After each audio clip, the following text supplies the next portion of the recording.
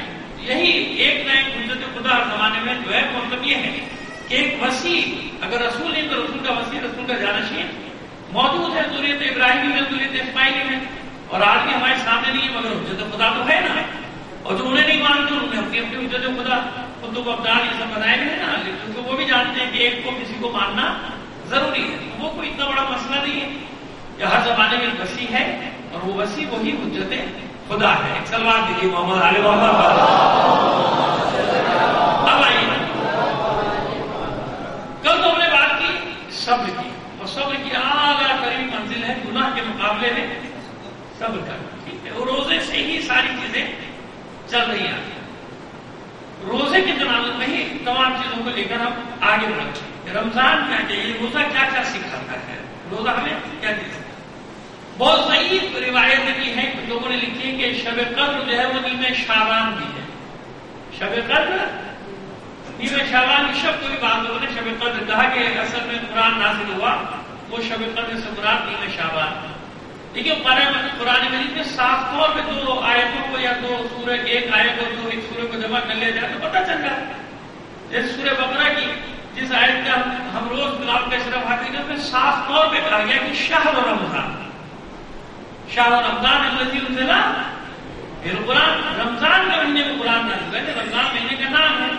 اور سورہ قدر میں انا انزلناہ فی لیلۃ القدر، تو بس رمضان میں نازل ہوا جو قرآن مجید تو لیلۃ القدر بھی کہاں کب ہوگی، رمضان کے ہی مہینے میں ہوگی. مگر کہا کہ آخری 10 دنوں کی طاق راتوں میں تلاش کرو، جو آخری اشرا ہے اس کی کسی بھی ایک طاق رات. ٹھیک ہے، ہم 23 کو زیادہ اہمیت دیتے ہیں، اگرچہ کہ ہمارے یہ بھی سب ہے روایتیں سب 21، 23، 25، 27، 29، لیکن 23 کے لیے ہمارے پاس زیادہ مضبوط اور محکم روایات ہیں. ہمارے برادران کے 27 کو روایات ہے، کوئی فرق نہیں پڑتا. پر اس سے ہی پتہ چلتا ہے کہ پیغمبر خدی مرتبہ صلی اللہ علیہ وآلہ وسلم نے مخصوص نہیں کیا. اگر مخصوص کرتے کسی ایک رات تو سب کو پتا ہوتا کہ یہ رات اس لیے رکھا کہ انسان زیادہ سے زیادہ عبادت کی طرف مائل ہے. اب اہم ترین سوال، پوری توجہ آپ کی رہنی چاہیے. آج جو بات کرنے جا رہے ہیں انشاءاللہ، کیونکہ شواہد قدر تو یہاں ہوں گے، زندگی تو کہیں اور ہے، کسی اور شہر میں ہوں گے، لہٰذا اور شب قدر کے حوالے سے تھوڑی سی بات آپ سے کرتے جائیں. دیکھیے اس پہ ہم نے بھی بہت بات کی. تنزل الملائکۃ والروح فیہا بإذن ربہم من کل امر، ملائکہ بھی نازل ہوتے ہیں اور روح بھی آتی ہے، اور ہر امر کو لے کر آتے ہیں. کہاں لے کر آتے ہیں بھائی؟ صاحب امر کے پاس لے کر آتے ہیں، سال بھر کے امور کو لے کر آتے ہیں. اب یہ یہاں بڑا عمیق اور گہرا سوال ہے کہ صاحب امر، اولی الامر، جس کے پاس یہ امر آ رہے ہیں، جہاں بھی آ رہے ہیں سال بھر کے، اس کا مطلب ہے کہ جہاں بھی آ رہے ہیں اس کے علم میں پہلے سے نہیں ہے. سوال یہ ہے، یہ سوال ہے، یہ جواب نہیں دے رہا. یہ سوال ہے، کوئی بھی کر سکتا. یہ سوال کیے گئے ہیں اور اب اس کے لیے حوالہ آپ کو دوں ہے تو بڑا طویل مذاکرہ مناظرہ تو نہیں کہہ سکتا، کیونکہ وہ سوال کر رہا تھا انتہائی انکساری کے ساتھ امام محمد باقر علیہ الصلوۃ والسلام،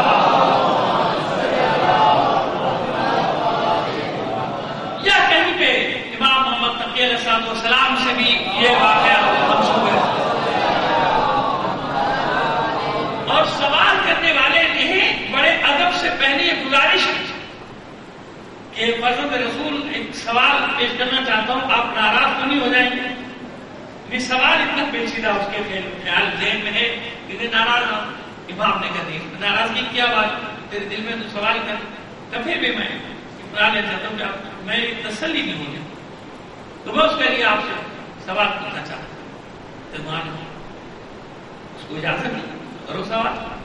یہ جو امر آتے ہیں تنزل الملائکۃ والروح فیہا بإذن ربہم من کل امر، اللہ کے حکم سے ملائکہ اور روح یہ تمام امر جو لے کر آتی ہیں کہاں لے کر آتی ہیں؟ میں خلاصہ بتا رہا ہوں کیونکہ میں نے عرض کیا کہ بہت طویل واقعہ ہے، میں خلاصہ کر رہا ہوں آپ کے لیے کیونکہ مجھے پھر اور آگے مطلب بھی بیان کرنا ہے، ورنہ اس کے لیے 1 گھنٹہ لگ جائے گا ایک واقعے میں. کہاں آتے ہیں امام نے فرمایا کہ صاحب امر کے پاس. تو حضور میرا سوال یہ کہ سارے سال کے امر لے کے جتنے بھی ہیں کہ اس کے سال کیا ہونے والا ہے، کیا کسی کو دینا ہے، کیا کسی کو نہیں دینا، کیا کیا امر پیش آنے والے ہیں، یہ صاحب امر کے پاس لے کر آ رہے ہیں. تو اس کا مطلب صاحب امر کے علم میں پہلے سے نہیں ہے. اب سوال سمجھ میں آ گیا. اب جب آپ سورہ قدر پڑھیں گے یہ سوال آپ کے ذہن میں آ جائے گا. تو ہر سال آنے کا مطلب یہ ہوا، یہ سوال پوچھتا ہوں، یہ سوال کو میں پھیلا رہا ہوں تو اسی کے جواب میں گفتگو چلے گی. اس کا مطلب یہ ہوا کہ جو اولی الامر ہے اس کے پاس پہلے سے علم نہیں ہے، جبھی تو آ رہے ہیں نا ہر سال. تو میں ہر سال کیوں آتا رہا؟ ہر سال آنے کا مطلب ہی یہ ہوا کہ نہیں ہے اب آ رہے بتایا جا رہا ہے یہ ہوگا یہ ہوگا یہ ہوگا یہ ہوگا یہ ہوگا. پورے سال کا حساب کتاب بنا کے صاحب امر کو دیا جا رہا ہے. تو فرزند رسول ہم تو یہ کہتے ہیں اور آپ یہی فرماتے ہیں کہ ہمارا عقیدہ بھی ہے، میں آپ کے چاہنے والوں میں ہوں. ہمارا عقیدہ ہے کہ پیغمبر ختم مرتبہ صلی اللہ علیہ وآلہ وسلم سارے علوم مولا عارفان کو منتقل کر کے چلے گئے اور رسول کے پاس سارا علم تھا. تو جب سارا علم تھا اور مولا کے پاس بھی سارا علم ہے اور ہر امام منتقل کرتا ہے نا اسرار امامت کو، تو جب وہ صاحب امر ہے اور سارا علم ان کے پاس ہے تو پھر اس کا کیا مطلب ہوگا کہ ہر سال امر لے کر آ رہے اور لوگ دعائیں مانگ رہے کہ ہمیں بھی مل جائے ہمیں بھی مل جائے ہمیں بھی مل جائے. تو جب سب کچھ یا تو علم میں نہیں ہے یا صاحب امر کے علم میں اولی الامر کے علم میں ساری باتیں نہیں ہیں، کچھ ہے جو نہیں ہے وہ آ جائے. ٹھیک ہے، سوال سمجھ میں آ گیا؟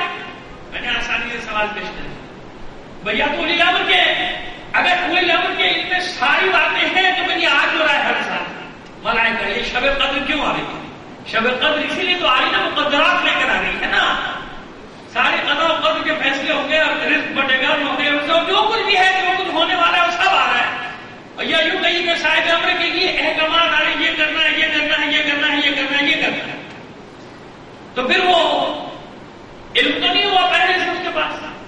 ہر سال کا علم دیا جا رہا ہے، ہر سال تازہ علم آتا ہے وہ اس کو دیا جاتا ہے. امام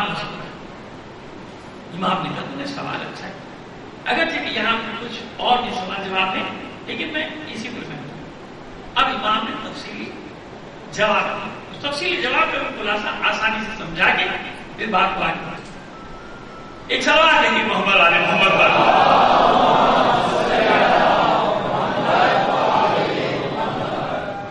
مولا فرماتے ہیں کہ دیکھ شب معراج جب معراج حضور کو بلایا اللہ نے جتنے بھی علوم تھے وہ سب رسول کو عطا کرنا، جتنے بھی علوم سب تھا. لیکن یاد رکھیں کچھ علوم کا تعلق ہے اجمال کے ساتھ، اجمالی ہے، اور کچھ ہے تفصیلی. علم سب دیے لیکن کچھ علم ہے اجمالی، کچھ ہے تفصیلی، کچھ مجمل ہے کچھ مبین. مجمل یعنی ایک کلی حکم بتا دیا کہ بھئی یہ کام ایسے ہوگا، اس کی تفصیل نہیں بتائی. مثلا اس کی تفصیل نہیں بتائی، ہم آپ کو بتا دیں گے لیکن تفصیل نہیں بتائی. مسلمان گئے حدیبیہ سے واپس آ گئے. اس طرح کے بہت سارے جو حکم سرسری طور پہ یعنی بطور کلی دیا جائے اسے کہتے ہیں اجمالی احکام ہے. یعنی انسان کے لیے مسلمان کے لیے کیا حکم ہے کہ اجمالی طور پہ اسے توحید پر یقین ہونا چاہیے. تفصیل میں جانے کے لیے تو پوری زندگی خرچ کرے گا، جب جا کے پہنچے گا کسی نتیجے پہ. اجمالاً کیا ہونا چاہیے اسے؟ اجمالاً اسے یہ معلوم ہونا چاہیے، دلیل ہونی چاہیے اللہ کے ایک ہونے پر کہ اللہ ایک ہے اور ہے. سب سے بڑی بات ہے کہ اللہ ہے اور ایک ہے. یہ اجمالی دلیلیں ہونی چاہیے. ایک ہونے کی دلیل یہ ہے کہ جب ایک نہ ہوتا تو دنیا میں فساد ہوتا، کیونکہ ظاہر ہے کہ دو اللہ ہوتے یا دو خدا ہوتے نعوذ باللہ من ذالک، تو پھر کیا ہوتا؟ قرآن مجید کہہ رہا ہے نا کہ فساد ہو جاتا. اختیارات کی جب ہوتی نا کہ میرا اختیار، ایک بار وہ کہتا ہے کہ میں بارش برسانا چاہتا ہوں، دوسرا کہتا کہ میرا ملک نہیں ہے، میرا تضاد ہو گیا نا. تو لہٰذا اجمالی دلیلیں اس کو کہتے بھئی یہ خود بخود یہ کائنات کا نظام وجود میں نہیں آ گیا، کوئی اس کا بنانے والا ہے، کوئی اس کا بنانے والا ہے، کسی نے سبزہ جمادات دوادات کچھ ہندو بنائے ہیں. یہ اجمالی علم اس کو کہتے ہیں کہ ایک عام مسلمان، ایک عام مومن کو اجمالی دلیل ہے اس کے پاس توحید پر، عدالت پر، نبوت پر، امامت پر اور قیامت پر، یعنی روز حساب میں اس کا اجمالی علم ضرور ہونا چاہیے، کیونکہ اصول دین ہے نا، اجمالی علم اس کے پاس ہونا چاہیے. اس کو کہتے ہیں اجمال. اجمال کی ذرا سی تشریح کر دی میں نے آپ کے سامنے. اب مولا فرماتے ہیں کہ علوم سارے دیے، کچھ کا حضور کو اجمالی علم دے دیا اور کچھ کا تفصیلی. وہ جو تفصیلی علم ہے وہ قیامت تک منتقل ہو رہا ہے، سب بتا رہے ہیں یہ ہوگا یہ ہوگا یہ ہوگا. اجمالی علم کیا ہوتا ہے؟ وجہ سے جنگ احد ہوئی، جنگ احد میں کتنے واقعات بعد میں پیش آئے نا، تو کیا مطلب کہ رسول کو علم نہیں تھا؟ اجمالی علم تھا. اجمالی علم کیا تھا کہ جب بھی مسلمان خیانت کریں گے، اللہ رسول کے حکم کی خلاف ورزی کریں گے، انہیں غنیمت اٹھانی پڑے گی. یہ ایک اجمالی حکم ہے. یہ اجمالی حکم ہے کہ جب بھی مسلمان اللہ اس کے رسول کی مخالفت کریں گے تو انہیں شکست کا سامنا بھی کرنا ہوگا، انہیں مسائل بھی اٹھانے پڑیں گے. اجمالی علم. اب جنگ احد میں یہ سامنے آ گیا، یہاں اللہ کے رسول نے اس کی تشریح کر دی کہ جو وہ تم سے کہا تھا، یعنی میں لفظ بلفظ بات کی طرح کہ رسول نے کہا تھا، مثال دے کے سمجھانا چاہ رہا ہوں. کیا بتایا کہ دیکھو تم نے مخالفت کی، میں نے کہا تھا میرے حکم سے سرتابی نہ کرنا، تم نے سرتابی کے نقصان اٹھایا کہ نہیں اٹھایا. یہ اجمالی علم یہ ہوتا ہے کہ جیسے قرآن مجید لوح محفوظ سے قلب رسول میں منتقل ہو گیا، سارا کا سارا شب قدر میں لوح محفوظ پہ آیا یا لوح محفوظ سے قلب رسول پہ آیا، تمام حکم سارا قرآن رسول کے سینے میں موجود ہے، ہر حکم ہے. لیکن کیا سارے احکام رسول نے اپنی رسالت کے اعلان کے ساتھ بتا دیے؟ نہیں بتائے نا. ہر حکم کو پہنچانے کے لیے اللہ کے حکم کا انتظار کرنا پڑا، جس سے آپ کہتے ہیں وحی کہتے ہیں نا.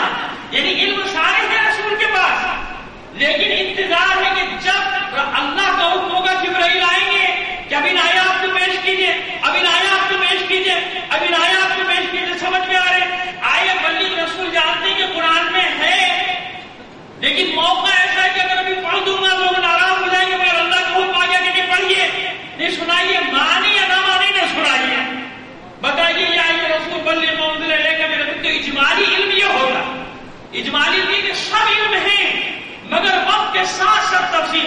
اب معصوم جو بھی اولی الامر ہے وہ بعد میں بات ہوگی کہ کون جو بھی اولی الامر ہے اس کے بعد یہ سب جو احکام آ رہی کیا ہے، یہ اس اجمال کی تفصیل ہے کہ وہ سارا جو اجمالی صورت میں معصوم کو دے دیا گیا ہے، اب وہ احکام کی صورت میں آتا ہے کہ یہ کرنا ہے، یہ کرنا ہے، یہ کرنا ہے، ایسے ہونا ہے، ایسے ہونا ہے، ایسے ہونا ہے.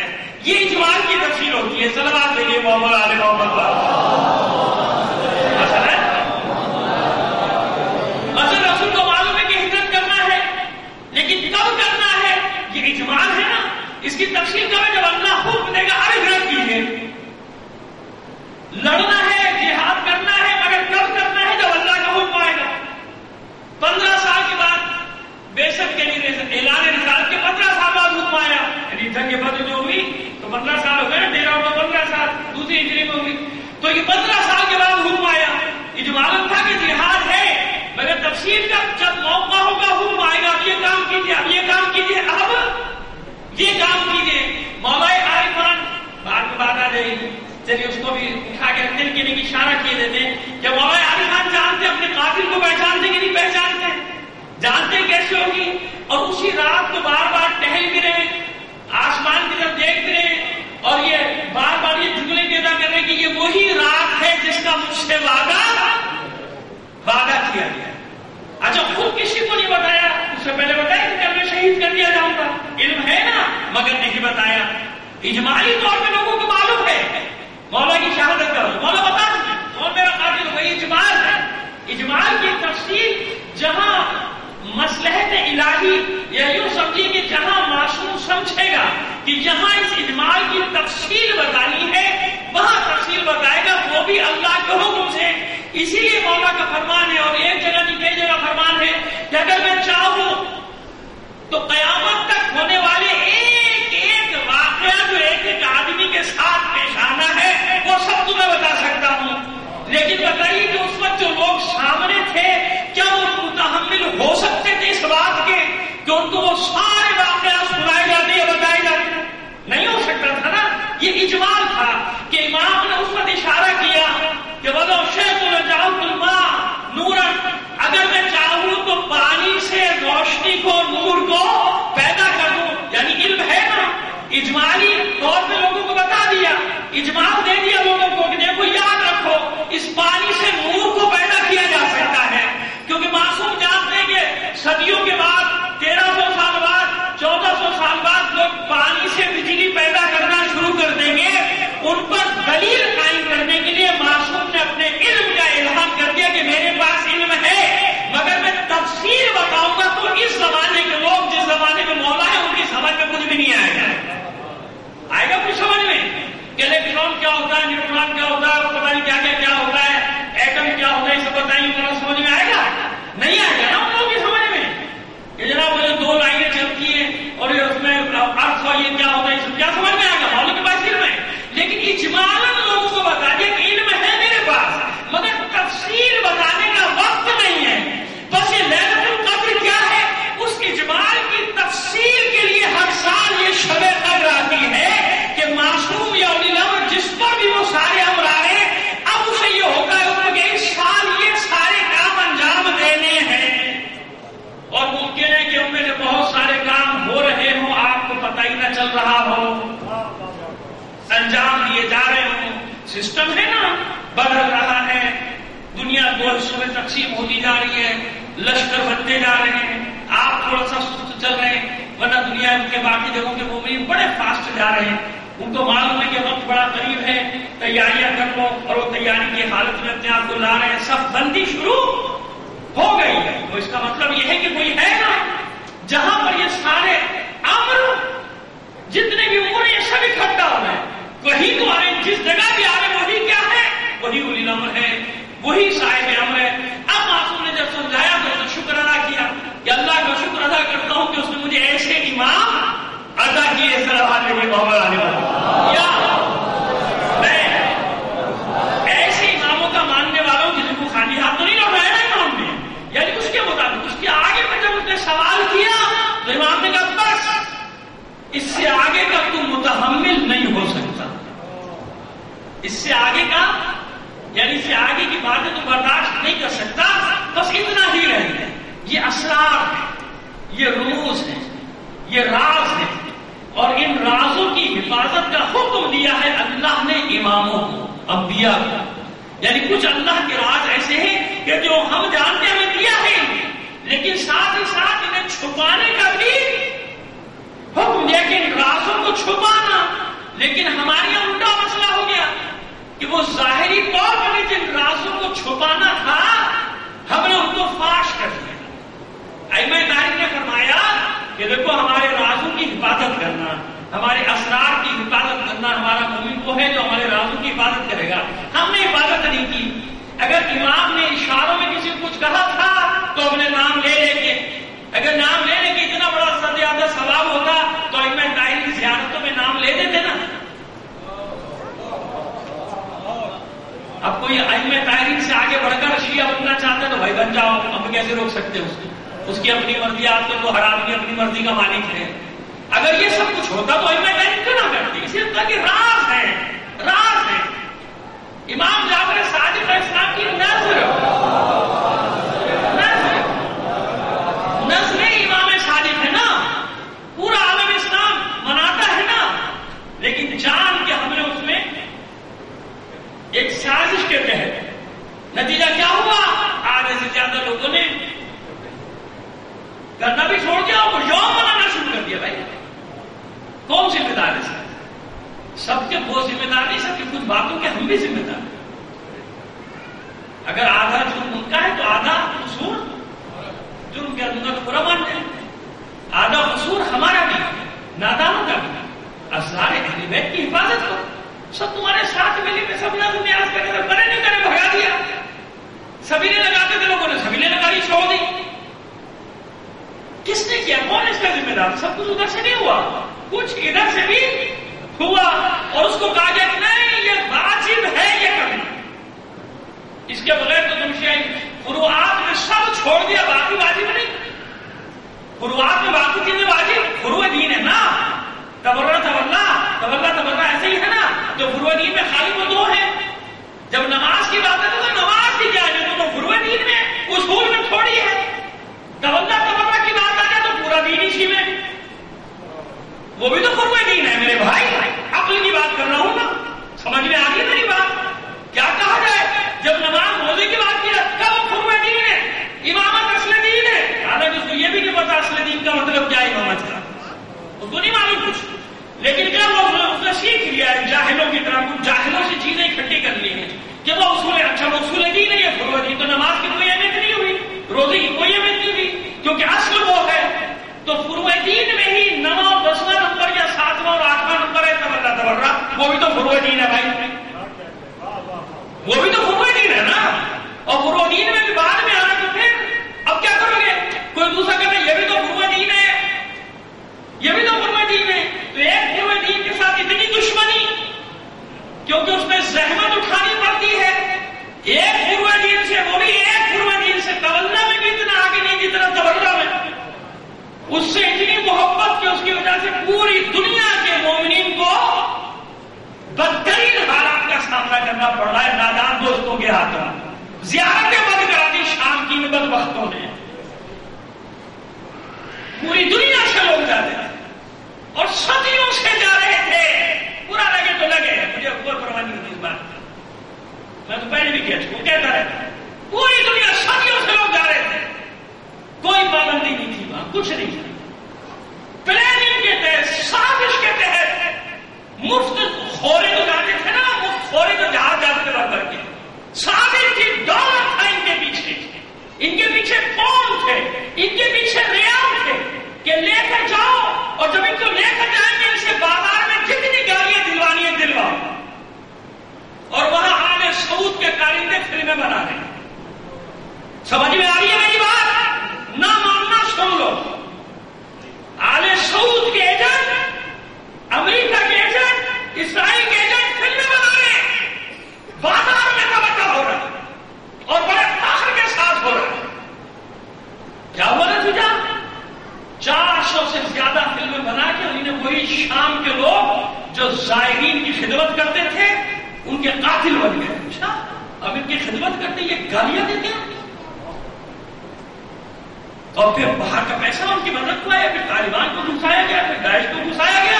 ایسے تھوڑی ہو گیا سب. ذرا تاریخ کو سامنے رکھا کرو. اور میں تو اس وقت چلاتا تھا، آج سے 12 سال پہلے یہی بات کہتا تھا جنہوں نے سنا کہ سنو مجھے ڈر لگ رہا ہے کہ اس کا نتیجہ خراب نہ ہو جائے جو یہ کر رہے ہیں. اور وہی ہوا نا. اب کہا گیا وہ سارے اب کیوں نہیں جا رہے؟ اب اصل وقت تو اب آیا نا. اس پہ بڑے ناراض ہو گئے تو ہو جائے. مجھے ثواب ملتا ہے ان کے ناراض ہونے سے. صلوات بیٹی محمد علیہ محمد پر. بھیڑا غرق کرا دیا، تباہ کرا دیا.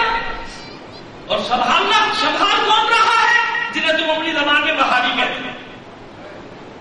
سنبھال ہو رہے ہیں ان علماء کے جانشار، وہ حزب اللہ کی بریگیڈ جا کے سنبھالی. خرابیاں ہم نے کی، بچا ہو رہے جن کو گالیاں دیتے ہو یہاں بیٹھ کے، جن علماء جس خامنائی کے لیے زبانیں کھولتے ہو، بس زبانیاں کرتے ہو،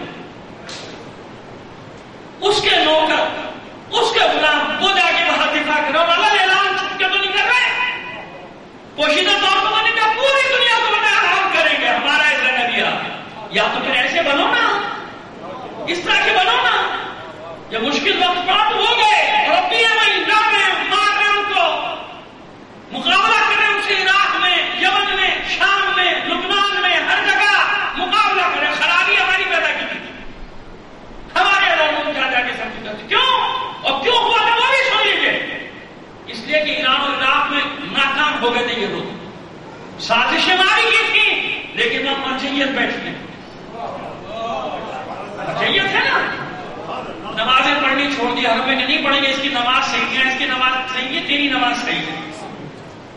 ہوٹل میں پڑھیں گے، کیونکہ اس کی مرضی کی نماز وہ آیت اللہ نہیں پڑھا تھا. اس کو اتنا بڑا اعزاز ہے کہ وہ امام حسین کے حرم میں نماز پڑھا رہا ہے. اس کو اتنا بڑا اعزاز ہے کہ وہ مولا عارف خان کے حرم میں نماز پڑھا رہا ہے. اس کو اتنا بڑا اعزاز ہے کہ وہ مشہد مقدس میں شاہ خراسان کے حرم میں نماز، اور ایک نہیں کتنے سارے علماء وہاں پڑھا رہے ہوتے ہیں. ڈھونڈ ڈھونڈ کے حسرت سے جاتے ہیں کہ کہیں کوئی ہماری مطلب کی نماز مل جائے. نہیں ملتی تو کیا کرتے ہیں، وہ جائے لے کے نہیں جاتے، کہیں نہیں یہی پڑھو. ان لوگوں کا عقیدہ صحیح کے پیچھے نماز پڑھنا سیکھیں. کیوں؟ جب جائیں گے تو سنیں گے کہ یہ مراجع کیا پڑھتے ہیں، تم ان سے زیادہ جانتے ہو. لہٰذا عراق اور ایران میں کامیاب نہیں ہو سکے، وہاں مرجعیت بیٹھی تھی. خبردار نہیں چلے گئے، یہ سب کو شام کا میدان کو کھلا مل گیا، تباہ کرا دیا شام کو. تو جہاں وہ خبیث، وہ ملعون، وہ درندے، وہ یزیدی لشکر، وہاں ان کے لیے زمین ہموار کرنے میں کوئی تھوڑا بہت نادان دوستوں کا بھی ہاتھ ہے یا نہیں ہے؟ مانتے ہیں؟ صحیح کہہ رہا ہوں؟ صلوات دیجیے محمد علی محمد.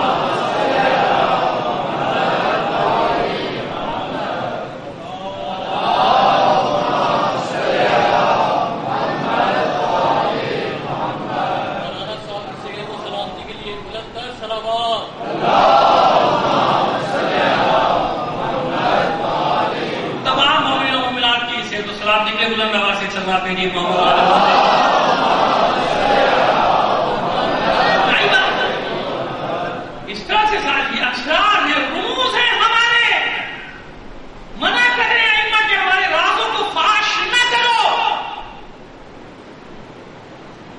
ہمارے اسرار کی حفاظت کرو. ہمارا شیعہ وہ ہے جو ہمارے رازوں کی حفاظت کرتا ہے، سینے میں دفن رکھتا ہے ہمارے رموز، ہمارے رازوں.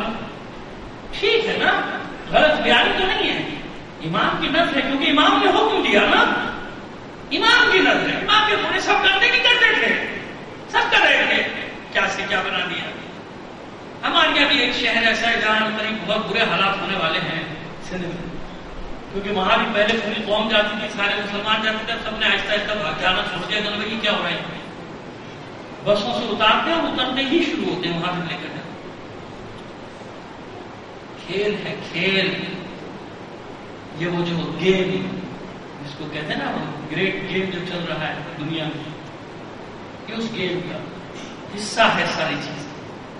کہ میں نے کل یہ پرسوں عرض کیا تھا نا کہ آپ پر ہی تو کام ہو رہا ہے، کیونکہ خطرہ آپ سے، اور کسی سے تو خطرہ نہیں ہے. تو وہ تو نہیں کے آدمی ہیں سارے، تو سامراج کے دوست ہیں، وہ یہودیوں کے دوست ہیں، وہ امریکہ کے دوست ہیں، وہ برطانیہ کے دوست ہیں. ان سے کون سا خطرہ؟ ان سے کوئی خطرہ نہیں. خطرہ آپ سے ہے، آپ لوگوں سے خطرہ. کیونکہ جہاں بھی دنیا میں ان کو مقاومت ملی، شیعہ نے حیدر کرار سے ملی. جہاں ان کو سخت مقابلہ ملا، میدان میں ڈٹے ہوئے لوگ ملے، شیعہ نے حیدر کرار سے. صدام تھوڑی ہے، یہ قذافی تھوڑی اس سے کھینچ لو گے تمہیں. یہی سوچ کر داخل ہوئے تھے شام میں، یہی سوچ کر داخل ہوئے تھے یمن میں. کیا ملا، کیا ہوا؟ تو وہاں کوئی اور بیٹھ گئے، وہاں کرائے کے اور بھاڑے کے ٹٹو نہیں بیٹھ گئے، پیسہ لے کر لڑنے والے لوگ نہیں بیٹھے رہے. وہاں وہ بیٹھے جن کا عقیدہ ہے کہ مرنا تو ہے، تو عزت کی موت کیوں نہیں مریں گے، جھکیں گے نہیں. آج تک نہیں جھکے. وہ یمن کے مومنین 14 صدیوں سے 12 صدیوں سے تو ویسے لوگ وہاں پر ہیں، تو اب کیا جھکیں گے ان کے سامنے؟ اور یہ تو خود ان سے ڈرتے ہیں. نہیں ڈر رہے ہوتے تو اتنا بڑا اتحاد کیوں بناتے ہیں؟ 10 ملکوں نے ملو، پھر سب جگہ نے بھیک بھی جا کے مانگتے رہے، اور پاکستان سے سب سے زیادہ بھیک مانگی. لیکن خدا سلامت رکھے ہماری پاک افواج کو. اب تک کا ان کا کردار بہت زبردست کردار ہے. دعا کیا کریں، دعا کیا کریں. یہ جمہوری کمل کے ڈھونگ جو ہے سارے دیکھ لیے نا سب، یہ کتنے بڑے چور ہیں، سب غدار ہیں، سب کے کہیں نہ کہیں ڈانڈے ملے ہوئے دشمنوں سے، پاکستان کے دشمنوں کے ساتھ سب ملے ہوئے، سب کے ساتھ. اس لیے دعا کی. میں جنرلوں کا عام ہی نہیں، سب سے زیادہ لعنت تو میں جنرل ضیاءاللہ پہ بھیجتا ہوں، اور اب اعلان بھیجتا ہوں. کبھی تقیہ بھی نہیں کیا. سال میں کچھ 50 بار جب تک نہ بھیجوں مجھے چین ہی نہیں آتا اس کے بتا.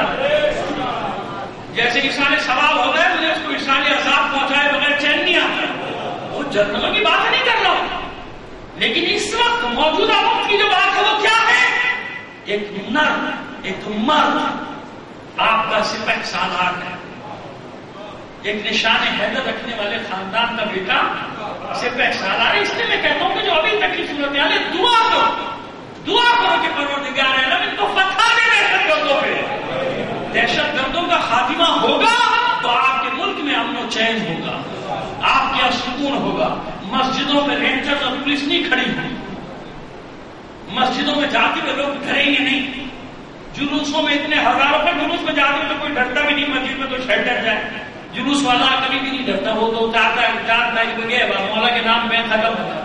لیکن وہ جلوس کی حفاظت کے لیے پورے شہر میں کرفیو والے. بھائی تبلیغ ہے ہماری، کرفیو تھوڑی ہے یہ. مجھے تو اپنا بچپنا یاد ہے جب جلوس جاتا تھا تو اکثر سوائے عاشور کے دن اور جلوس میں تو بازار بھی کھلے ہوتے تھے بھائی، کیونکہ ان کو نہ ہم سے خطرہ نہ ہم ان سے خطرہ. ہوٹلیں کھلی ہوئی ہوتی تھی، سب کھلا ہوتا تھا. معمولی پولیس والے انتظام کے لیے ساتھ آگے پیچھے چلے جا رہے. چھوٹے جلوس میں تو ایک سپاہی ڈنڈا لے کے چلتا ہوتا تھا اور سارے بازار کھلے ہوئے ہوتے تھے. کچھ تبلیغ تھی نا. تو سوچیے نا کہ یہ کون سی تبلیغ ہے کہ شہر میں کرفیو لگا ہوا ہے کہ عاشور کا جلوس جا رہا ہے. تبلیغ کس کو کرنا ہے؟ تبلیغ کس کو کرنا ہے؟ دکانیں سیل، بازار سیل، گھر سے کوئی نہیں نکلا. بتا تبلیغ کیا ہوگا؟ سوچنے کی بات ہے نا. لہذا امن ہوگا، ایک دوسرے سے اپنے آپ کو محفوظ سمجھیں گے لوگ تو سب ٹھیک ہوگا. ٹھیک ہے. اب آئے جو موضوع میں آج مجھے پڑھنا تھا نا وہ بالکل ہی نہیں ہے. کوئی بھی چکر میں یعنی اسی گفتگو میں، کیونکہ یہ بھی اہم گفتگو تھی، وہاں تک جانا تھا. وہ جو میں نے کہا تھا نا روز جزا فیصلہ ہوتا ہے نا، شب قدر میں فیصلہ ہوتا ہے، رمضان میں فیصلہ ہوتے ہیں سارے امور. تو اب آپ مجھے بتائیے ظالموں کے لیے کیا ہے؟ ظالموں کے لیے قرآن مجید نے جا بجا اعلان کیا، وَسَيَعْلَمُ الَّذِينَ ظَلَمُوا أَيَّ مُنقَلِبٍ يَنقَلِبُونَ. یا کہیں کہا وَلَا تَحْسَبَنَّ اللَّهَ غَافِلًا عَمَّا يَعْمَلُ الظَّالِمُونَ. کبھی گمان بھی نہ کرنا کہ اللہ غافل ہے ظالموں کے عمل سے. اگر اللہ نے ڈھیل دی ہے تو کیوں دی ہے؟ اس دن تک کے لیے ڈھیل دی ہے جس دن ان کی آنکھیں پتھرا جائیں گی کہ یہ کیا ہوگا. اور وہ جو بات ہر عالم ہمارا ہر ذاکر جیسے آخر میں پڑھتا ہے وَسَيَعْلَمُ الَّذِينَ ظَلَمُوا ان قریب جان لیں گے وہ لوگ جنہوں نے ظلم کیے ہیں. أَيَّ مُنقَلِبٍ يَنقَلِبُونَ. کیسے ٹھکانہ ان کے لیے اللہ نے رکھا ہے، کہاں ٹھکانے میں پہنچائے جانے والے ہیں ظلم کی رسی دار. لیکن سب سے پہلے اب ایک روایت پڑھتا ہوں مولا عارف خان علی بن ابی طالب علیہ السلام کی.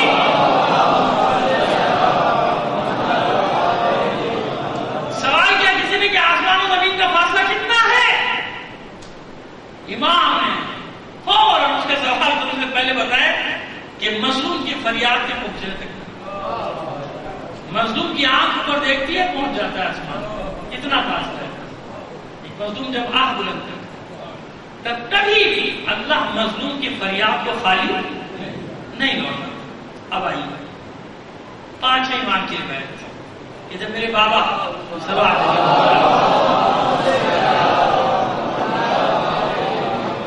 رخصت کا ہوتا ہے تو میں نے سینے سے لگایا اور سینے سے لگا کر وصیت کی کہ میرے اللہ تو میں وہی وصیت کر رہا ہوں جو مجھے میرے بابا نے اور انہیں ان کے بابا نے کی. یعنی مجھے حسین نے اور انہیں علی نے کی. وہی وصیت کر رہا ہوں کہ کبھی کسی ظالم کا ساتھ نہ دینا اور کسی مظلوم کو اکیلا نہ چھوڑنا. ظلم کی اعلیٰ ترین قسم جانتے ہیں کیا ہے؟ ظلم کی اعلیٰ ترین قسم یہ ہے کہ انسان اس پر ظلم کرے جس کا کوئی چارہ نہ، جس کا کوئی پوچھنے والا نہ. جیسے ہمارے یہاں ہوتا ہے ایسے. اور کہا کہ پھر فرماتے ہیں کہ بدترین اور لعنت کے مستحق ہوتے ہیں وہ حکمران جن کی حکمرانی میں مظلوموں کا کوئی پوچھنے والا نہیں ہوتا. کہیں پر اللہ اور اس کے ملائکہ لعنت بھیجتے ہیں ان حکمرانوں پہ جن کے دور حکمرانی میں لوگ ان کے لیے بددعائیں کرتے ہیں. ظالم کا انجام قرآن مجید میں اس لیے مظلوموں کو بار بار تسلی دی جا رہی ہے کہ اس سے یہ نہ سمجھو کہ ابھی ظلم ہوا ہے تو ابھی فوراً اس کو انجام دیا، نہیں، صدیوں کی بھی ڈھیل ہوتی، 400 سال کی ڈھیل، 800 سال کی ڈھیل، 1000 سال کی ڈھیل، کیوں؟ قوموں کا انتقام لیا جائے گا نا، قوموں پر جو ظلم ہوئے، قوموں ایسے مت گھبراؤ، یہاں نہیں تو وہاں ان کا بدترین انجام دیکھ لو، ظالم کا انجام دنیا میں بھی، اور اب یہ کتنی ہی بڑی سلطنتیں ہوں، یہ جو ظلم انسانیت میں ہو رہا ہے اس کے پیچھے یہ ساری بڑی طاقتیں ہیں یا نہیں، ان کے ایجنٹ ہیں یا نہیں، کہیں بالواسطہ ہے کہیں بلا واسطہ، کہیں ڈائریکٹ ظلم کر رہے ہیں کہیں انڈائریکٹ ظلم کر رہے ہیں، ایسے ہی ہے نا؟ اور اس سے بھی بڑا ظالم وہ ہے جو ظالم کے ظلم میں اس کی مدد کرتا ہے۔ اب اندازہ لگا لیجیے کہ ہمارے جو حکمران ہیں دونوں طرح کے، مقامی طور پہ ان کی مدد کرنے والے، ان کے ظلم میں مدد کرنے والے لوگ بھی موجود، ان کے چمچے کچھے سب موجود ہیں کہ نہیں ہیں، ان کے مظالم کی تعویل کرنے والے موجود ہیں کہ نہیں؟ ابھی تک آپ کو پتہ ہی نہیں چلا کہ بجلی نہیں آ رہی تو قصور ہے کس کا، یہ آپ فیصلہ کریں، کیونکہ ٹی وی دیکھ کے تو آپ کی سمجھ میں نہیں آئے گا کہ قصور ہے کس کا، کہ الیکٹرک کا ہے، سٹی گورنمنٹ کا ہے، صوبائی حکومت کا ہے، مرکزی حکومت کا ہے، نیبرا والوں کا ہے، اور پتہ نہیں پیمرا والوں کا، کس کس کا ہے کچھ نہیں معلوم، پتہ ہی کچھ نہیں، ایسا آپ کو گورکھ دھندے میں پھنسا دیا انہوں نے کہ اب آپ کو خود نہیں پتا چلتا، ٹاک شوز دیکھتے ہو سنتے کہ بھائی آپ کے قصوروار ہے کون، کہ میں قصوروار ہوں، مجھے پر جانا چاہیے، مجھے پر جانا چاہیے، میں قصور کو ان میں سے تو کوئی قصوروار نظر نہیں آتا۔ پھر عالمی ظالموں کے مددگار کے بن رہے ہیں، عالمی ظالموں کے مددگار بن رہے ہیں نا، ان کے دوستوں بازو بن رہے ہیں، جو وہ چاہتے ہیں ان کے مفادات کے لیے یہاں پر، یعنی تمام اسلامی دنیا میں جو حکمران بیٹھے ہیں 1 2 3 4 کو چھوڑ کے باقی سب کے سب کیا کر رہے ہیں، اگر ان کی مرضی میں نہیں چلو گے تو پیسفل اسٹیٹ، میں نے اس دن بھی عرض کیا تھا عالموں میں پیسفل اسٹیٹ ہیں 2-3، جیسے کہ کویت، اللہ محفوظ رکھے عمان کو، حالانکہ اہل سنت کا ملک ہے لیکن میں دعا کر رہا ہوں محفوظ رکھے، کیوں کہ یہ وہ ملک کہ جنہوں نے ساتھ نہیں دیا، اتنے سے چھوٹے سے کتنی آبادی کی مگر ساتھ نہیں دیا، ارے سب کا کیا نہیں، یہ زیادہ کہ ہم خامخواہ یمن میں گھس جائیں، یمن بھی تو ہمارے بھائی ہیں، وہ بھی تو مسلمان ہیں، وہ کہیں کافر ہیں جن کے ملک حملہ کرتے ہیں، جن کے ملک میں گھس جائیں، تو کیا نتیجہ دیا ان کو؟ یہ پہلا ان کو اشارہ دیا کوئی، حالانکہ مانو کچھ شیعہ سنی جھگڑا نہ کو دیوبندی بریلوی جھگڑا، کوئی جھگڑا نہیں وہاں پہ ہوا، وہاں کوئی جماعت بنتا تھا لیکن تھی، دوسرا بھی ہو رہا تھا، دوسرا نہیں ہو سکا، اس کو ناکام بنا دیا وہاں کے سپاہیوں نے، تو بس ظالم کا ساتھ نہ دو، وہ یہ کریں گے آپ کے ساتھ، دھماکے کریں گے مسجدوں میں، امام بارگاہوں میں، چرچز میں، مندر میں، ان تمام میں، لیکن کب تک؟ کب تک؟ مولا فرماتے کہ ظالم کو یہ پتہ چل جائے کہ اس کے ظلم کرنے کا انجام، وہ جو ظلم کر رہا ہے اس کا انجام ہے، تو کبھی ظلم نہ کرے۔ ظالم ظلم کرتے وقت یہ نہیں سوچ رہا کہ میں جو ظلم کر رہا ہوں یہ کئی گنا ہو کر واپس پلٹ کر مجھ پر آئے گا۔ کیا ہوا صدام کے ساتھ؟ دیکھا جو پکڑا گیا وہ منظر یاد ہے، دیکھا نا، میں نے دیکھا تھا، آپ نے بھی دیکھا، عبرت، اور قذافی کا انجام تو وہ ہوا کہ جناب کہتے ہیں کبھی کبھی ظالم میں بھی ترس آنے لگتا ہے، حالانکہ کتنا خبیث تھا آپ کو نہیں معلوم، اس نے امام موسیٰ صدر کو اپنے ہاتھ سے گولی ماری، جن کا آج تک قبر کا بھی نہیں پتا کیا کیا ان کا مارنے کے بعد، کہاں گئے، لاپتہ تھے نا، وہ تو پتا چلا نا کہ شہید ہو گئے، ورنہ تو 20-25-30 سال تک تو یہی نہیں پتا تھا زندہ ہے یا مر گئے، جو آزاد ہو کر تو یہی کنفرم نہیں ہو پا رہا تھا 1980 سے 29 سال تک کہ وہ زندہ بھی ہے یا نہیں ہے، کتنے ظلم کیا اس نے، حالانکہ اس کے پیچھے بھی سامراج تھا اس کو ہٹانے میں، لیکن جو اس کا انجام ہوا جس طرح اس کو مارا گیا، ایسا ہوتا ہے کبھی کبھی ظالم پر بھی ترس آنے لگتا ہے کہ بھائی یہ ایسا نہیں، وہ گولی مار دو، ختم کرو، پھانسی پہ لٹکا دو، کہتا ہے ظلم کا یہ ہے۔ تو آپ مجھے بتائیے، یہ مثالیں دی نا اللہ نے دنیا میں، اور پھر بتایا کہ جو ان سے بھی بڑا ہو، کتنا ہی بڑا ہو، فرعون ہو، نمرود ہو، اس کا بھی انجام ایسے ہی کریں گے کہ آنے والوں کے لیے عبرت بن جائے۔ تو اس وقت جو شیطانی طاقتیں جو کھیل کھیل رہی ہیں، مہرے ادھر ادھر رکھ رہی ہیں اپنے، اور ہر طرح سے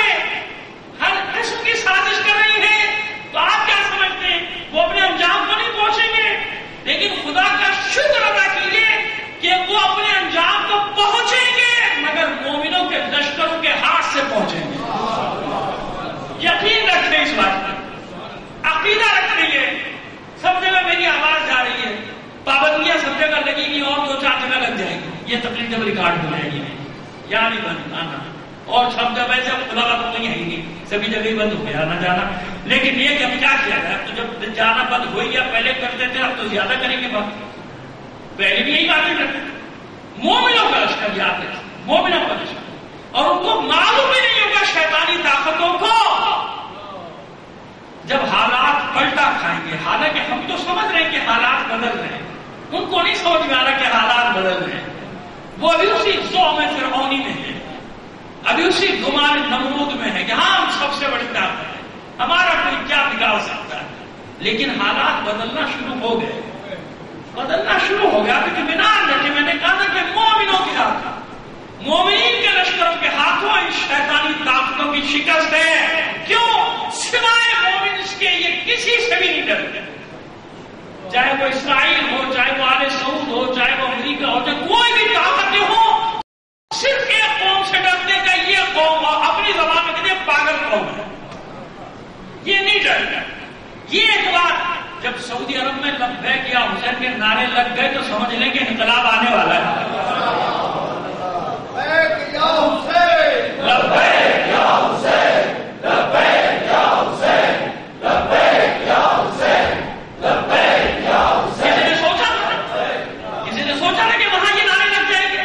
سعودی عرب میں لگے نا. جب دونوں بلاس کے فوراً بعد لوگ کھڑے ہوئے وہاں سے لبیک یا حسین. میں نے کہا یہ معجزہ آ گیا نا سامنے. یہ کہتے تھے نا یہاں نام نہیں لگے دیں گے حسین کا، پوری دنیا میں چلی گئی کلپس ویڈیو موجود ہے. اور جب جنازے اٹھے کویت میں تو وہاں بھی لبیک یا حسین. ہر جگہ تو لبیک یا حسین کا مطلب کیا ہے؟ یا لیتنا کنا معکم فنقول فوقنا فیما. اے کاش کربلا والوں ہم وہاں ہوتے تو ہم بھی اس عظیم درجے پر فائز ہوتے. یہ لبیک یا حسین کا نعرہ یہ استغاثے کا جواب ہے. مگر ایک بات کہوں گا آپ کو، اتنا میں جانتا ہوں کہ کہتے ہوں گے لوگ لبیک یا حسین، پہلے بھی کہتے ہوں گے، لیکن نعرے کی صورت میں جس قوم نے پوری دنیا کے شیعوں کو لبیک یا حسین کا نعرہ دیا ہے وہ پاکستان ہے. ہم نے 2000 میں سب سے پہلے ریڈیو میں لبیک یا حسین کو نعرے کی شکل دی تھی. میں یہ نہیں کہہ رہا کہ اس سے پہلے کسی نے لبیک یا حسین نہیں کہا یا نہیں کہا ہوگا، لیکن جیسے نعرے حیدری یا علی ہے نا، اس طرح لبیک یا حسین اب شعار بن گیا. ایران کے شیعہ، عراق کے ہو، لبنان کے ہو، یمن کے ہو، بحرین کے ہو، کویت کے ہو، سعودی عرب کے ہو، جانتے ہیں کہ جب مصیبت پڑے سمجھ لو حسین کی آواز آ رہی ہے، جواب تو لبیک یا حسین. لبیک یا حسین، لبیک یا حسین، لبیک یا حسین، لبیک یا حسین. یہ اعزاز ہے، یہ اعزاز آپ کا ہے جو آپ سے کوئی نہیں چھین سکتا. میں نے کیا کہتے ہیں، سب لوگ کہتے ہیں، لیکن ایک تحریک کی شکل کسی نے نہیں دی. یہ تحریک کی شکل میں جو پوری دنیا کے مومنین کی زبانوں پر آیا ہے نا، تحریک کی صورت میں، ورنہ تو 1400 سال سے مومنین ہر جگہ لبیک پکارتے اور پکارتے تھے، میں نے نعرے بھی لکھے دیکھے. لیکن تحریک کی شکل جو دی وہ کس نے دی ہے؟ وہ آپ نے دی ہے. اس نعرے کی شکل اتنا حصہ آپ کا ہے، اطمینان رکھیں، اتنا زیادہ بھی پیچھے نہیں. وہ جو شروع میں نے کہا تھا بہت پیچھے نہیں، تھوڑا پیچھے ہیں، مگر اتنا بھی پیچھے نہیں. کچھ آپ نے بھی دیا ہے. صلوات کے لیے محمد آل محمد. اور ابھی میں پڑوسی ملک کی موومنٹ کی کلپس دیکھ رہا تھا تو وہاں بھی ایک موومنٹ چل رہی تھی، اب تو رک گئی ہے پڑوسی ملک، تو وہاں بھی مومنین نکلے تو میں حیران ہو گیا. تو مجھے کلپ بھیج دو، ایک ہی نعرہ سب لگا رہے ہیں، لاکھوں آدمی لکھنؤ میں لبیک یا حسین، لبیک یا حسین، لبیک. یہ کس نے دیا؟ یہ آپ. الحمدللہ. اتنا تو کیا، اس لیے میں کہہ رہا ہوں کہ بدترین حال میں ڈانٹتا بھی ہوں، میں آپ کی باتیں بھی سناتا ہوں، لیکن میں ساتھ ساتھ آپ کو یہ بھی تو بتا رہا ہوں کہ آپ ہی وہ قوم ہے جس سے اللہ کا وعدہ ہے کہ تمہارے ہاتھ میں فتح دوں گا، تمہیں اپنا وارث بناؤں گا، تمہیں روئے زمین پہ تمکین اور قدرت اور حکومت دوں گا. اللہ کا وعدہ کبھی غلط. تو ظالموں کا روز حساب پہنچنے والا ہے. میں رہوں یا نہ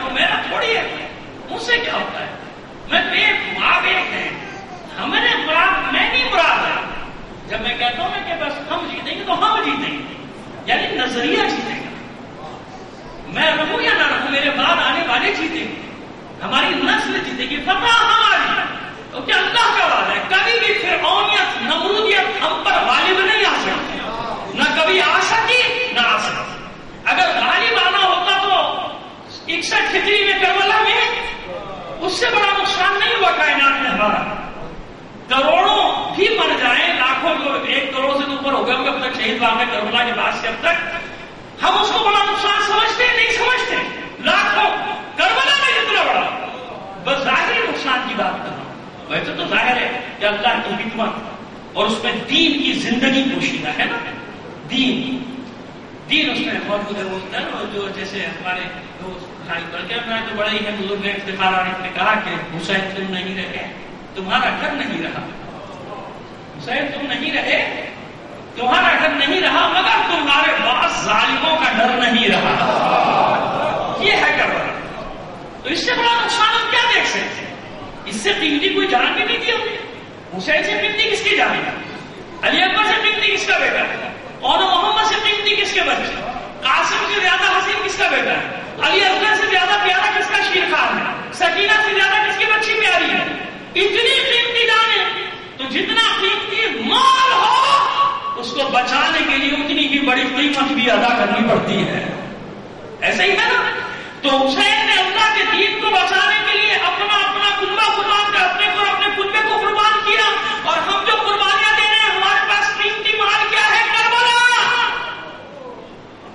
ہماری سب سے قیمتی وجہ کیا ہے؟ محبت علی اور اولاد علی، اس کو بچانے کے لیے سب دے رہے ہیں نا، بس معلوم ہے کہ لاکھوں کروڑوں جانے کم ہیں، محبت علی اور اولاد علی زیادہ قیمتی سامان ہے، وہ قیمتی سامان بچنا چاہیے، بے شک ہماری جانیں چلی جائیں۔ صلوات بھیجیے محمد علی محمد۔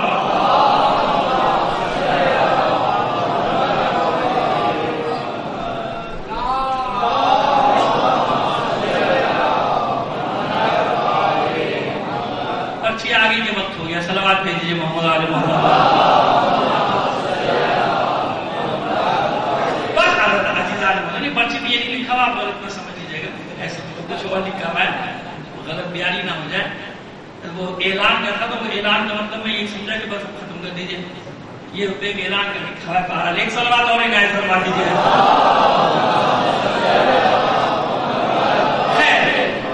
اور جلو اس لیے میں نے آپ سے ایک میری تلخ باتوں کو درد دل سمجھا، کبھی کبھی ممکن ہے میرا انداز غلط ہو جاتا ہو، بھائی کیا کروں، میں معصوم تو نہیں ہوں نا، کبھی آپ کو بھی غصہ آ جاتا ہے نہیں آتا ہے؟ ہمیں بھی آ جاتا ہے، کبھی آپ بھی گھر میں اپنا جس کو سمجھتے ہیں اس سے تلخ لہجے میں غصے میں ڈانٹ کے بات کرتے نہیں کرتے، تو اللہ جانتا ہے کہ میں تو اسی اس میں رہتا ہوں، سب میرے لوگ ہیں، جب میں اتنی باتیں برداشت کرتا ہوں تو یہ بھی میری 2 باتیں برداشت کر لیں، لیکن اللہ جانتا ہے کہ نیت کیا ہے، نیت یہ ہے کہ ہم اپنے راستے کو پہچان لیں، تشخیص دیں، دل اڑتا ہے کہ ہم پیچھے کیوں ہیں، ہمیں تو خراب راستے میں ہونا چاہیے، ہمیں تو پہلی صف میں ہونا چاہیے، اور کچھ لوگوں کے پاس تو شاید جانے کا راستہ بھی ہے، جا بھی سکتے لیکن نہیں جاتے کیونکہ وہ چلے جائیں، پھر یہاں کی ذمہ داریاں کیا ہوں گی؟ یہاں کتنے لوگ ہیں ایمان سے بتائیے، اپنی ذمہ داریاں ادا کرنے والے گنتی پر کتنے ہیں؟ ایک اور ہونا بھی ہو جاؤں، آخری مجلس ہے، وہ جو اصطلاح استعمال ہوتی ہے نظریاتی، خود ان کے کتنے گروہ ہیں ذرا دیکھ لیجیے، سب نے امام خمینی کا فوٹو لگایا ہوا ہے، بھائی جب تم سب کا ایک ہی قائد ہے تو بھائی سب ایک جگہ ہی آ جاؤ،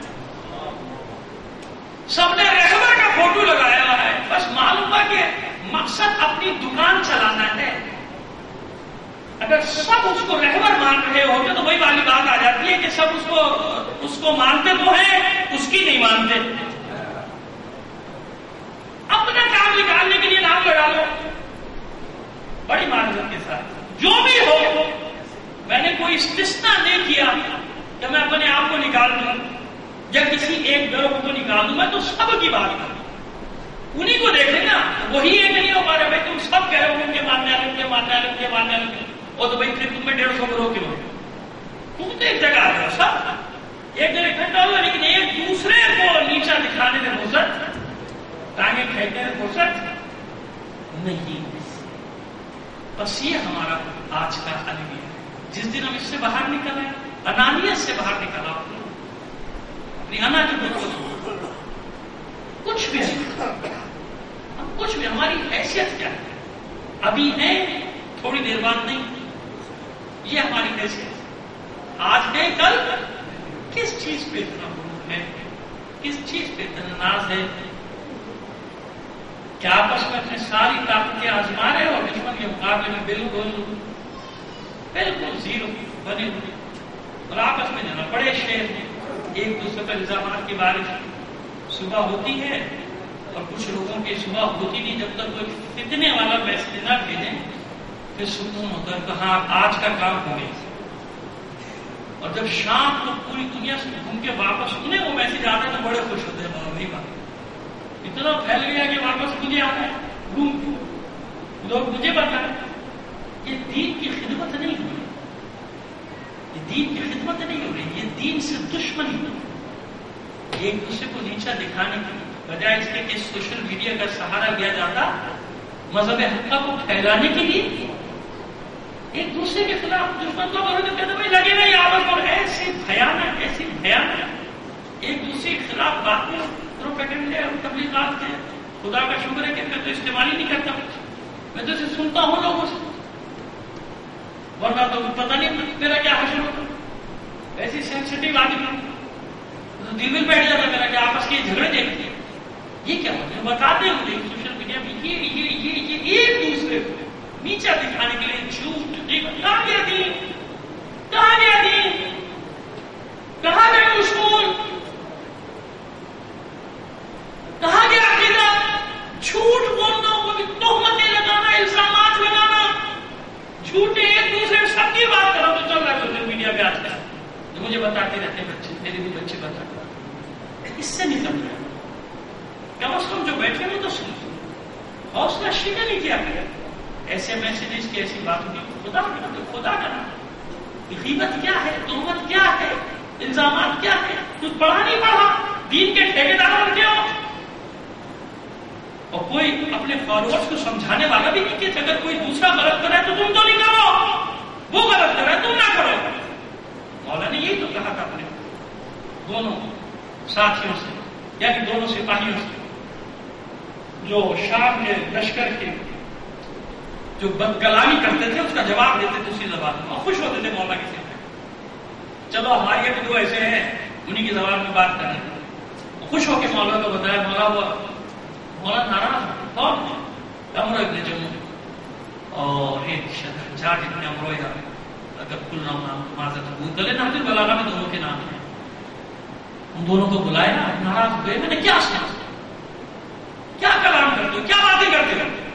مولا وہ آپ کو برا بلا کہتے ہیں, ہم کو برا بلا کہتے ہیں. تو جہاں میں نے بات شروع کی اتنا وہیں لاگے ختم کرنا چاہتا, ہم بھی ان کو برا بلا کہتے ہیں. ان کی زبان میں جواب نہیں تھا, خبر تھا. پھر ان میں اور تمہیں فرق کیا ہے؟ شیعوں, مولا یہ سمجھانا چاہ رہا ہے کہ تم الگ ہو, ہمیں بتانا چاہ رہا ہے.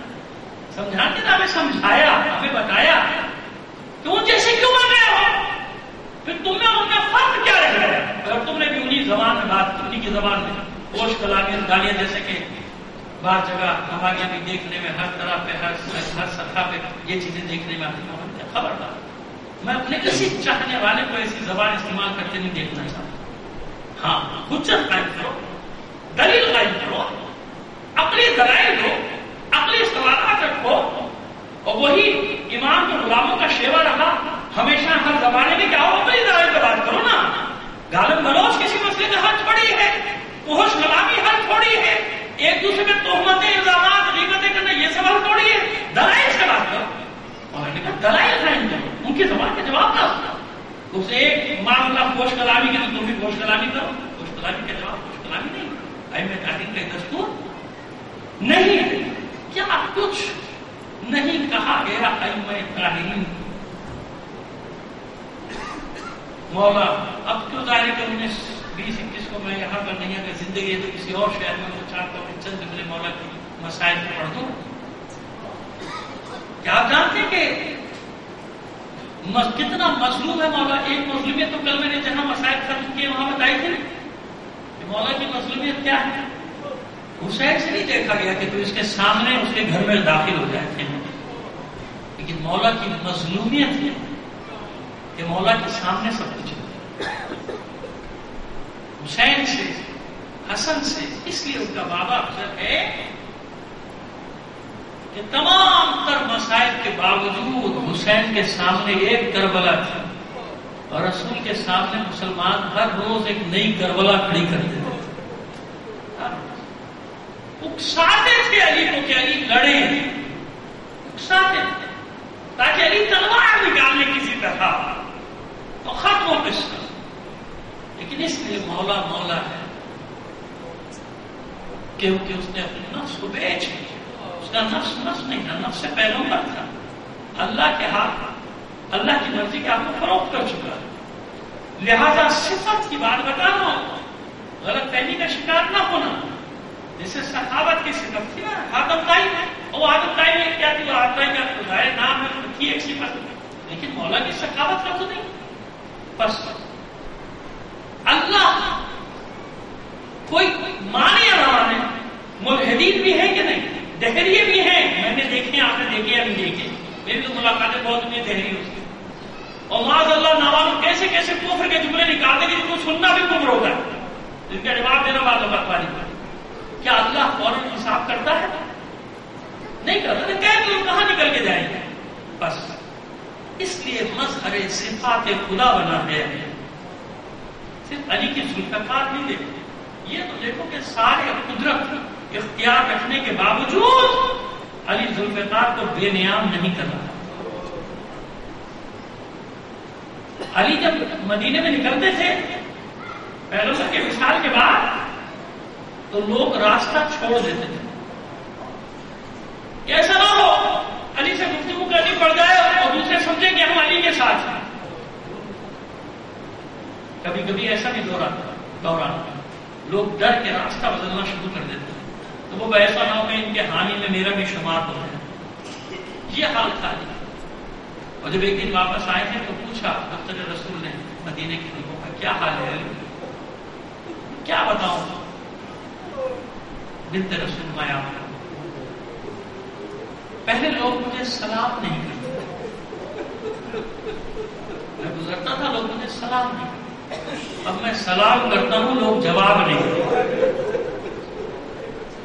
یہ علی کے ساتھ، یہ علی کے ساتھ جانتے کیا کرتے تھے یہ لوگ؟ علی نے بدر و احد میں اور ان جنگوں میں حنین میں جن کفار کے پرچے اڑائے تھے، ٹکڑے ٹکڑے کیے تھے، فتح مکہ کے بعد ان کے اولاد، اس کے بعد سب مسلمان ہو گئے تھے، تو جان کے دکھاتے تھے ان کے علی کے ہاتھوں قتل ہونے والوں کے بچوں کو دکھاتے تھے کہ دیکھو یہ علی ہے نا، اس نے بدر میں تمہارے باپ کو مارا تھا، اس نے احد میں تیرے دادا کے ٹکڑے کیے تھے، اس نے حنین میں تیرے بھائی کو مارا تھا۔ شام ہوتے تھے ایک دو جو کہتے تھے کہ علی نے جو کیا ساتھ کیا، اس وقت میرے باپ دادا کافر تھے، ورنہ اکثریت وہی تھی جو کربلا میں بدلہ علی کا لے رہی تھی، تلوار حسین کے جسم پہ مار رہی تھی۔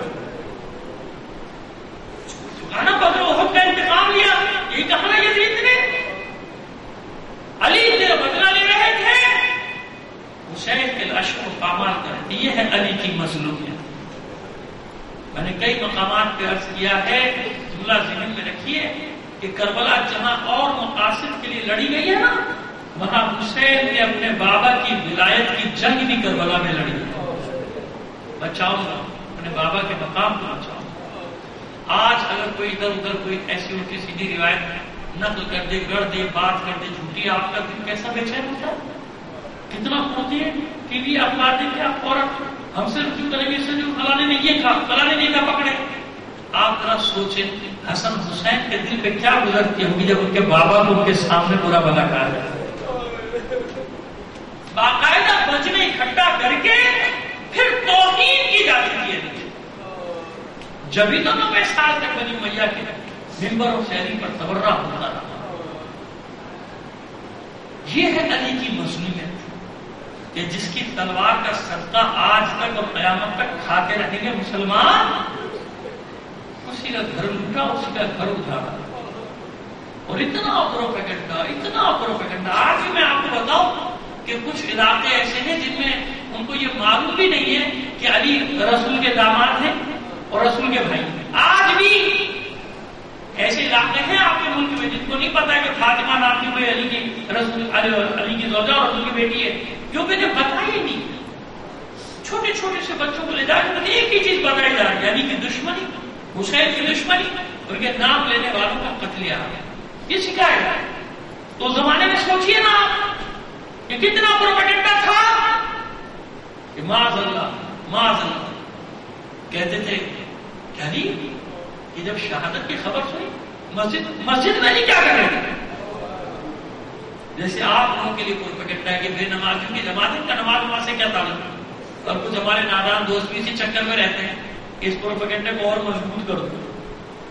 حالانکہ یہ دشمنوں کا پروپیگنڈا تھا شام میں کہ معاذ اللہ علی تو بے نمازی آدمی، یا سب بے نمازی کے خلاف جہاد کرتے تھے.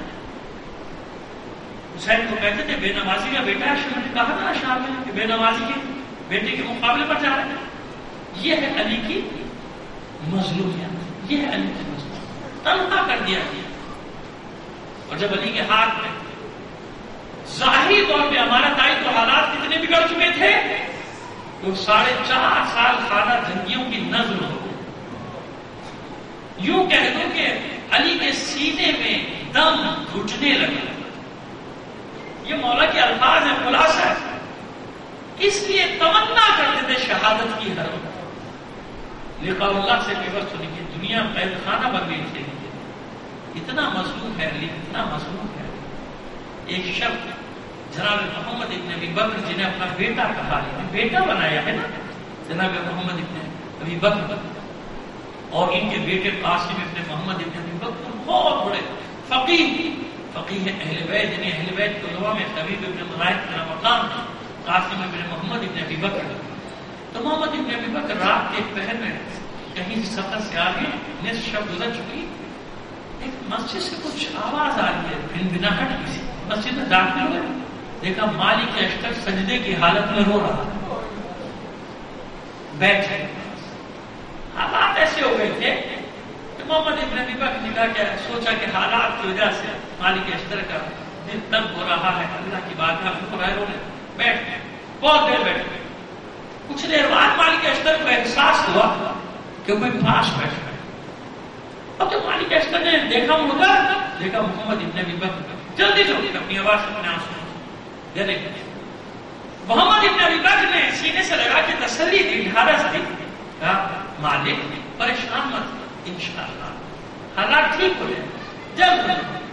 مالک اشتر ہچکیاں بھر کے کہتا ہے اللہ گواہ ہے میرے بھائی محمد، میں اپنے لیے پریشان نہیں، میں تو اپنے مولا کے لیے پریشان ہوں. اگر اس رات کی تاریخی اور تنہائی میں آ کر اتنا آنسو بہا رہا ہوں تو اپنے مولا کی تنہائی یہ کیسے لوگ ہیں کہ علی جیسا امام ان کے سامنے ہے، ان کے ساتھ، اور یہ اس کا ساتھ نہیں دیتے. کوفے کے لوگ، بصرے کے لوگ، امام سامنے ہے تو اور کون سا امام تمہیں چاہیے ہے جب اس امام کا ساتھ نہیں دیتے.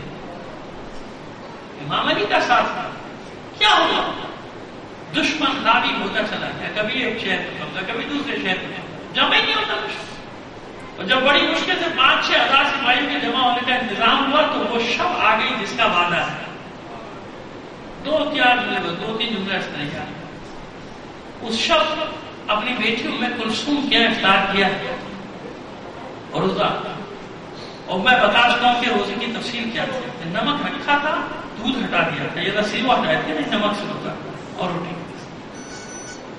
صبح جانا چاہتا ہوں، رات بھر ٹہلتے رہے. جب فجر سے پہلے، وقت سے پہلے نکلے ہیں گھر سے تو بطخوں نے دامن تھام لیا گھر میں بلے ہوئے. دروازے کی کنڈی اٹک گئی، جیسے جمادات، حیوانات، نباتات سب چلا کر کہنا کہ مولا نہ جائے، آج صبح مسجد کی طرف نہ جائے. علی جانتے ہیں، سب کی زبان کو سمجھتے ہیں، علی سب کا مولا ہے. علی آئے، سب کا ضرورت ہے، بس آخری جملے سنیے. سب شگافتہ ہوا. علی نے نعرہ یاد رکھ کیا فزت ورب الکعبہ، رب کعبہ کی قسم علی کامیاب ہو گیا۔ آج علی نے موت کو شکست دے دی، موت کی کلائی کو مروڑ دیا، اور یہاں تک ہے کہ کروٹیں نہیں اپنے ہی خون میں کئی بار مسلح پر، اپنے سر کے خون سے اپنی داڑھی کو خضاب کیا، حسین علی نے ریش مبارک کو خضاب کیا، اٹھایا بچوں نے، انصار نے، کچھ قاتلوں کے پیچھے بھاگے اور کچھ مولا کو لے کر چلے چلاتے ہوئے، جبرائیل ندا دے رہا ہے اللہ قد قتل امیر المومنین، امیر المومنین قتل کر دیے گئے۔ یہ آواز پورے کوفے میں گونج رہی ہے، زینب کے کانوں میں بھی آواز گئی، گھبرا کر چلاتی کوئی خبر لاؤ میرے بابا کی خیر ہو۔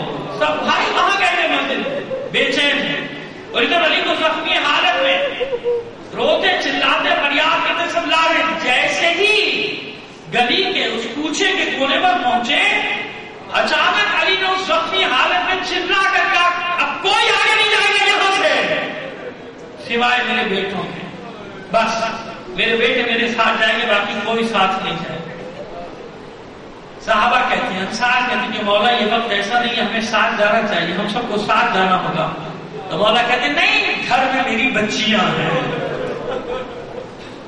مجھے اس عالم میں دیکھیں گی تو ڈر ہے کہیں برداشت نہ کر پائیں اور بلند آواز سے رونے لگے اور ان کا گریے کی، ان کے گریے کی آواز کوئی سن لے۔ بعد میں کتنا خیال ہے علی کو، اتنا خیال ہے علی کو کہ میری بچیوں کے رونے کی آواز بھی کوئی نہ سنے۔ اور یہی جب زہرا کا جنازہ لے کر چلے تھے بقیع کی طرف، کتنی تیزی سے زینب کو اٹھا کے واپس گھر کی طرف دوڑتے اور یہی جملہ کہتے ہیں میری بچی مجھے گوارا نہیں۔ رات کی تاریکی صحیح کوئی سننے والا نہ صحیح، کوئی دیکھنے والا نہ صحیح، لیکن علی کو گوارا نہیں کہ تو اس طرح روتی ہوئی گھر سے باہر آ جائے۔ جس علی کو یہ گوارا نہ ہوا شاید اسی لیے بار بار علی بتا رہے ہیں، بار بار بتا رہے کہ یہی کوفہ ہوگا، 61 ہجری ہوگی، اور منادی ندا دیتا ہوگا جس سے علی و بطول کی بیٹیوں کا تماشا دیکھنا۔ کس عالم میں گئی تھی اولاد زہرا، لیکن علی نے وہاں بھی پردہ رکھا، کم از کم لہجے کا پردہ رکھا، کوئی زینب کی آواز نہ سن پایا، اس لیے کہ جب زینب گفتگو کرتی تھی لوگ کہتے تھے کہ علی کہاں سے آ گئے، علی کی آواز کہاں سے آ رہی ہے۔ الا لعنۃ اللہ علی القوم الظالمین وسيعلم الذين ظلموا۔